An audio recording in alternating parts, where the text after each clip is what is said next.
Republik di sini ini gampang Pak Senayan nih. Lobbynya jangan di sini Pak. Ini Korea ini semua nurut bosnya masing-masing. Di sini boleh ngomong kalah Pak. Bambang Pacul ditelepon, Ibu Pacul berhenti, siap. Ini laksanakan Pak. Jadi 2 presiden pernah nanya sama saya, pembatasan uang kartal sama ini RUU ini yang mana ya Pak Presiden? Kalau pembatasan uang kartal pasti DPR nangis semua. Kenapa? Masa dia bagi duit harus pakai e-wallet Pak? E-walletnya cuma 20 juta lagi, nggak bisa Pak. Nanti mereka nggak jadi lagi. Mungkin perampasan aset bisa, tapi harus bicara dengan para ketum partai dulu. Kalau di sini nggak bisa. Teori saya. Jadi permintaan jenengan langsung saya jawab. Bambang Pacul siap kalau diperintah. Bambang Wuryanto alias Bambang Pacul menilai rancangan undang-undang atau RUU perampasan aset akan mengubah cara hidup setiap warga di Indonesia jika kelak disahkan. Menurut dia, RUU perampasan aset dan RUU pembatasan uang kartal akan menjadi RUU paling krusial di detik-detik akhir. Saat ini, naskah RUU perampasan aset baru diserahkan pemerintah ke DPR. Ketua Komisi 3 DPR RI Bambang Pacul menilai RUU perampasan aset dan RUU pembatasan uang kartal menjadi krusial dan yang paling sensitif dibahas saat ini. 2 RUU yang sangat peka di detik-detik akhir nanti, RUU perampasan aset dan RUU pembatasan uang kartal. Politikus PDIP itu meyakini bahwa RUU perampasan aset akan memicu banyak perdebatan, terutama pasal 5 dan 6 RUU tersebut yang mengatur soal bentuk aset yang bisa dirampas aparat penegak hukum atau negara. Pada pasal 5 misalnya, beberapa bentuk aset yang bisa dirampas diantaranya aset yang dihasilkan dari harta yang tidak sesuai atau tidak logis dari penghasilan, hingga aset yang diduga digunakan atau telah digunakan untuk melakukan tindak pidana. Kemudian pada pasal 6 mengatur soal besaran nilai aset yang bisa dirampas. Di situ diatur aset yang bisa dirampas minimal bernilai 100 juta rupiah atau hasil tindak pidana dengan ancaman pidana 4 tahun. Undang-undang yang menyangkut kehidupan berbangsa dan bernegara, dan itu penting, itu harus duduk dengan para ketua umum itu. Kenapa Pak Pacul mengatakan perampasan aset ini, RUU perampasan aset ini penting untuk dibicarakan dengan para ketua umum? Idenya harus dikomunikasikan dulu.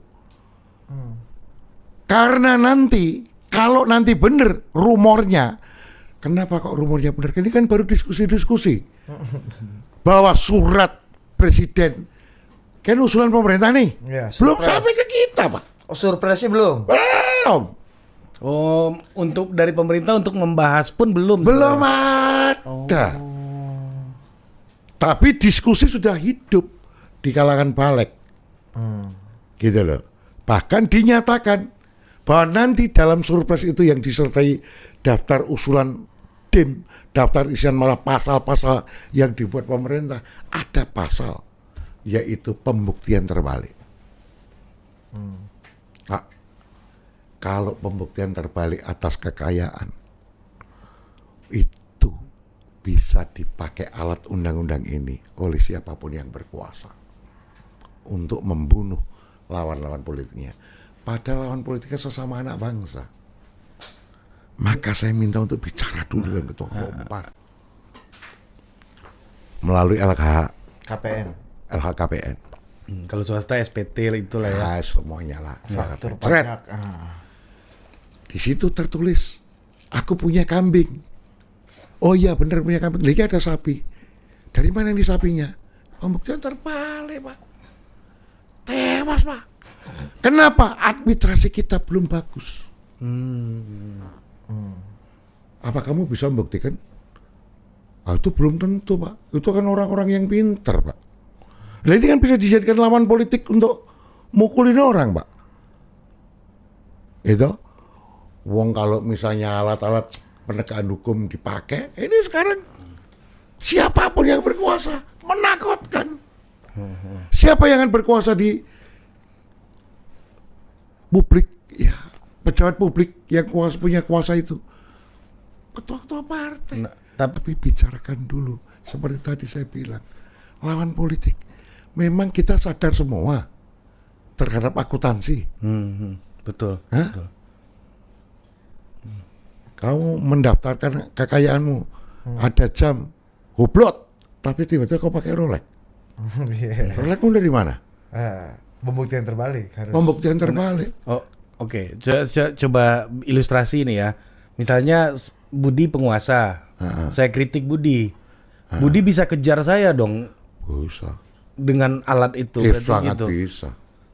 Meskipun saya pun sebagai penguasa bisa kena juga. Kalau sudah nggak berkuasa. Kalau nggak berkuasa. Nah, penegak hukum kan di tangan penguasa. Oh, jadi sangat bias kekuasaan ya? Wah, itu bahaya. Itulah kenapa. Berarti orang mati pun bisa dikejar dong. Oh, bisa. Gitu loh. Loh, ini tanah-tanah dari bapak saya. Oh, enggak, bapakmu dulu kemungkinan ngikut. Tewas, Pak.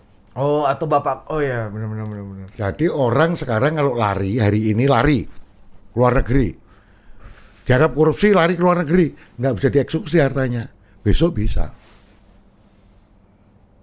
In absensia pengadilannya bisa disita. Sekarang kita juga boleh tanya. Barang rampasannya, sitaannya, siapa yang ngelola? Oh, kadang-kadang masih belum selesai. Siapa yang ngelola? Siapa yang ngelola? Belum selesai. Ya, saya nggak tahu. Rubasan, itu kan di Menkumham. Ya. KPK ada juga kan? Ya ada. Kemudian di kejaksaan, lu kadang-kadang belum bersih kok. Simpen di sini dulu. Dirjen Kekayaan. Dirjen Kekayaan Negara, Kementerian Keuangan. Ntar dulu dong. Jadi ide ini mesti didialogkan dulu, Pak. Iya makanya ini diskusikan dulu dong. Jangan tergesa-gesa dong. Kalau nanti yang menang misalnya partai X berkuasa, lawannya partai Y dan Z, ini bisa diseplok. Artinya Seperti saya bilang, lah kalau evaluasinya cuma 20 juta, kan susah dengan sistem pemilu yang liberal kayak gini, yang individual kayak gini. Ya, kan tergantung pelaku dan siapa yang memerintah. Tergantung pelakunya, no. Kemudian siapa yang diperintahkan penegakan hukum. Jadi ini masih, menurut saya sih masih sabar dulu lah, diskusikan dulu lah. Endapkan dulu kerelung-relung ya. Iya. Ngomong dulu, terutama pada ketua-ketua umum partai. Karena apa, Pak Pacul? Karena ketua-ketua umum partai ini nanti yang akan punya kuasa. Mereka Bicarakan, komunikasikan dulu dengan para ketum, lobilah para ketum. Oke. Kan gitu loh. Ini karena ini sesungguhnya, saya kan nggak ngomong begini argumentasi saya. Nanti jadi perdebatan panjang. Iya. Ya keluar dari konteks. Tetapi ini pancingan bahwa ini perlu didiskusikan. Oke. Karena ini menjadi samurai yang bisa memangkas, memotong siapapun. Kalau kita kan pakai rasa, wah ini berbahaya nih. Iya. Coba deh diskusikan dulu. Kayak begitu dianggap sulit. Ya nggak begitulah. Oke. Kita harus ngomong tidak kompatibel dengan situasi. Kalau pemilunya kayak begini individual, kan nggak kompatibel dengan pembatasan uang kartal. Ketika kita bersaing, itu kan at all cost. at all cost ya. Gitu loh. Di kompetisi kemudian dibatasi. Gimana cerita, Pak? Berkelahi sama kamu harus dibatas-batasi. Susah, Pak. Wong kita berebut kok. Kan gitu loh. Itulah kenapa PDI Perjuangan minta tertutup, proporsional tertutup. Untuk membuat pemilu lebih Pemilunya relatif lebih murah dengan individu tapi organisasi. Kalau lu ngaudit organisasi kan lebih gampang daripada individu kayak yang berkelahi itu berapa ribu itu berapa puluh ribu yang berkelahi dari kabupaten, kota, provinsi, DPR RI. Waduh, banyak sekali yang piye carane. Apalagi Ya itu Maradona memasukkan bola juga pakai tangan. Wasitnya nggak tahu. Golnya sah pula. Orang akan ketika kompetisi, ya orang bagaimana caranya menang. Maka ada di Gium itu keluar. Mendingan aku menang kurang terhormat daripada kalah terhormat, kan gitu loh. pin hilang. Kan gitu loh. Ekonomi yes, politik no. Iya. Kan gitu. Adinda. Siapa yang bisa membuat kemudian misalnya kebijakan jalan tol? Kan gitu. Siapa itu? Presiden yang ambil kebijakan politik. Maka kualitas seorang pemimpin publik itu, apakah bupati, wali kota, gubernur, presiden, diukur dari keputusan politiknya. Gitu loh. Apakah Budi atau Ari bisa jadi wali kota? Sangat bisa. Wong itu semua udah jalan kok. Kualitas keputusan politiknya yang membedakan. Gitu loh. Ini kualitas keputusan politiknya kayak apa? Kan begitu. Jadi yang kalau mau merubah republik ini, ya kekuasaan yang bisa ngerubah. Pin dari pin ya. Pin bagian berbeda. Kan, tapi kalau yang presiden kan pakai kewer-kewer pada politik dari kata politea. Itu berarti memakmurkan masyarakat kota waktu itu. Tapi politik dijalankan dengan polite, dengan santun. Politik itu yang merubah perang menjadi pemilu. Dulu kalau kita mau menang, tanya Hitler sana kalau masih hidup. Mein Kampf. Perjuanganku ngerontokin pakai senjata, Pak. Cuma bedanya partai politik di Amerika dan partai di Republik ini beda. Karena partai di sini itu lahir sebelum merdeka. Di Amerika setelah merdeka. Kan gitu. Ada sejarah yang berbeda. Zeitgeist-nya, semangat zamannya. Nah, itu yang masih tersisakan. Partai